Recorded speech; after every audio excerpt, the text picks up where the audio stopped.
welcome to my channel. If you aren't subscribed, please do subscribe, and if you are subscribed, welcome back to my channel. So today's video is going to be my 1 week post-op. I was officially 1 week post-op on Tuesday the 13th of October. This video is coming at you a bit later than that because I'm filming it later than that. Even though I've been off work, I've just not had time. I've actually had such an unbelievable amount of visitors, and I've been literally busy every single, well, busy, people have been here every single day. So I've just really not had the time, but it does go to show who your friends and family do love you. No, so if you can hear any noises, my partner is pottering around cleaning and whatnot in the background. So pain wise, in fact, briefly, I'm going to explain about the mini bypass. I noticed in the video I said, oh, I had a mini bypass instead, but I never really touched up on it. So basically, on the day of my surgery, my surgeon said that over the weekend some evidence had came out. Sorry, no window to be nosy. Some evidence came out that had suggested that the mini bypass had not far better, but some better results than the gastric bypass. And also it was a less invasive surgery and you're put to sleep for less time. So with my size and my health concerns, like my sleep apnea and things, there was already, I mean, there's a risk for anybody to be put under, but a very high risk for myself to be put under.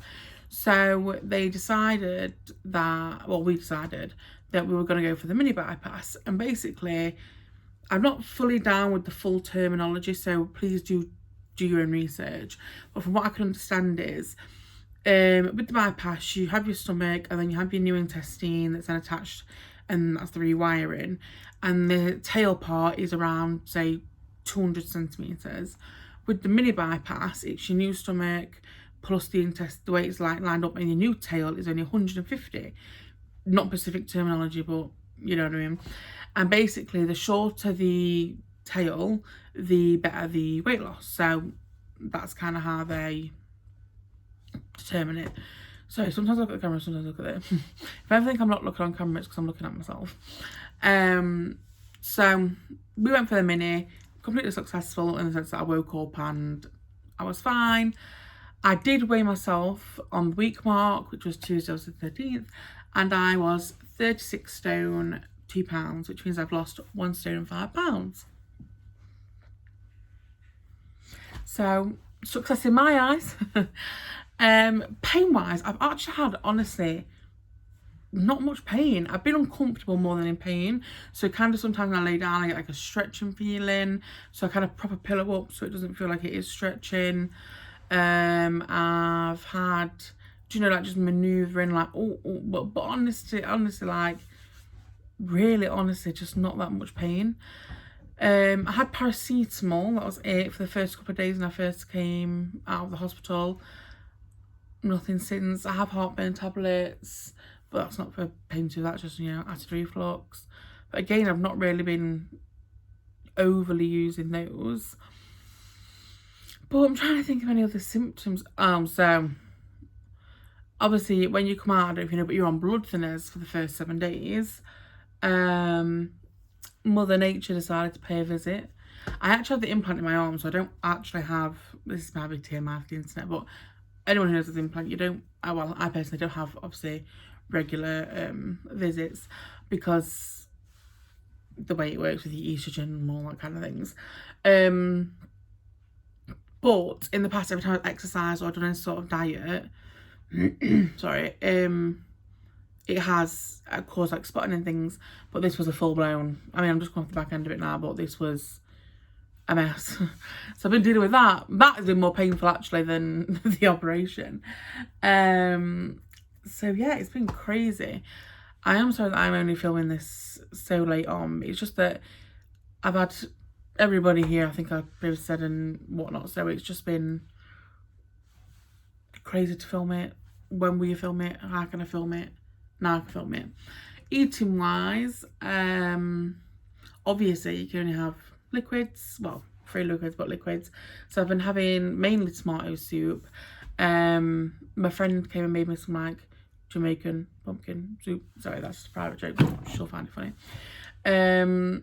And it was out of the, obviously she blended it to like water. It was absolutely bellissimo. either my mum came and tried some of that, and then she actually asked her for the recipe and went and made it that night because it's like so good. So I've been having some of that. I've been drinking loads of water. I actually brought some protein water. I don't know if this is kind of more week 2, so I don't know if I should mention it or not, but just recently, last couple of days, a lot of things have been making me feel really sick. Like the thought of it though. So these protein waters, I was drinking them fine for the first week. Now if I even see one, it makes me want to gag. They taste so sweet, I just don't like it. Same with certain foods. So I went to my mum's and I was meant to have the pumpkin soup that she'd made, which I love. But I was just like, I had porridge, really, really watered down porridge. But I was just like, oh, this is in week 2, by the way. So it's more like you can have, you know, a bit thicker. I just don't know. Like, I really wanted the porridge. Same with the water. Like, I can have sugar-free squash and things. I'd just rather have the water. I don't know. I don't know what's going on, but hopefully it stays, because then hopefully I'm going to be put off. Unfortunately, chocolate and things, they don't make me feel, you know, the thought of them don't make me feel sick, so cheers. Speaking of, I just wanted to mention, people can say to themselves, so you're not hungry? That's so crazy. It's so weird to explain, but your head is hungry, but your body isn't. So, for example, you still know, oh, it's breakfast, oh, it's dinner, oh, it's tea time, but you don't feel that, like, you know, when you're hungry and you're like, oh, my belly hurts, I'm so hungry. You don't feel that kind of hunger. However, obviously, if somebody's sat in front of you and they're eating, you know, a Chinese, a KFC, a McDonald's, Burger King, an Indian, blah, blah, blah, blah, all your favourite things, your chocolate crisps, you obviously are like, oh, I'd love a bite of that. Oh my gosh, like what I'd do for, you know, a Big Mac, whatever. But then once you have your soup or your drink or your food or whatever you're having that evening, and you're then full, it just kind of goes. Like, it still smells nice. You still, you know, you're still human, you still got senses, but it's kind of a different feeling. It's kind of like when you're eating McDonald's with your friends and you've ate yours and you're full and then they're eating theirs. You don't want it because you've eaten.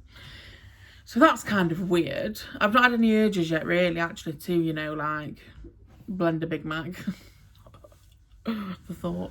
Or anything like that. So, must be working. I'm trying to think of anything else. Have I noticed any changes yet? Not really. I mean, I'm wearing some leggings today that I couldn't previously wear, but I mean, I probably could have worn them if Bo pulled them up for me. So maybe if Bo was there the day I tried them on. No, they were just a bit tight around the top. I did get them on last time, but I'm wearing those, so that's an improvement. I mean, this jumper was always loose as ever. My skin, actually. Oh, there's a bit of outside and I'm waiting for a delivery, so I thought it was us. I mean, it's not perfect. I sleep on this side, so I have some spots here. And a bit of like scar and discoloration, but hopefully they're going to go down. But if you saw my skin before, which you would have seen in videos, I was usually very spotty, but I mean, minus these 2 bad boys. But yeah, so my skin, I've noticed, is fabulous ever. The dry mouth. Now, I know it's because you need to keep drinking, but during the morning, the dry mouth is real. Like, I have to sup. And then it's fine. I do think that's the thing. You don't stop eating. Well, eating because I'm drinking. I feel like I'm just drinking all day. I'm like, sip. Bo's like, that's my partner. It's like, you drink it, you drink it, you enough drink it, you enough drink it. Are you drinking enough? Are you enough drink? So it's a lot, but it's fun. Apart from that, guys, it's been pretty alright. I don't really know what more to fill you in on. Obviously, next week, on Tuesday, I can start eating more like meals. So I'm going to be cooking a few bits and bobs. I mean, I'm going to like 3 or 4 mouthfuls of it, but you know, I can't wait. So maybe I'll film like what I eat in a day. Who knows? I'm not promising, because I've said this a million times and I never do it. Because I always feel really weird around it. And I know I've explained it before. I don't want to put the wrong information out there to somebody, because as I put it out myself, I've watched so many my 2-week post-op, I do this or that, and then I see in the comments, you shouldn't do this, you shouldn't do that, and I know all surgeons advise all different things to all different people, so that's what you have to remember. But I just don't want to be responsible for putting something out there for somebody to watch, and they do it, and then something bad happens, and then I'm like, oh, I just worry too much. So I don't know. It's something I'll definitely look into, but I won't promise anything. But if you ever do want to catch up with me more often, pop over to my Instagram, which I will link below, because I'm there more often than I am here right now. So as always, please like, share and subscribe, and I will see you in the next video.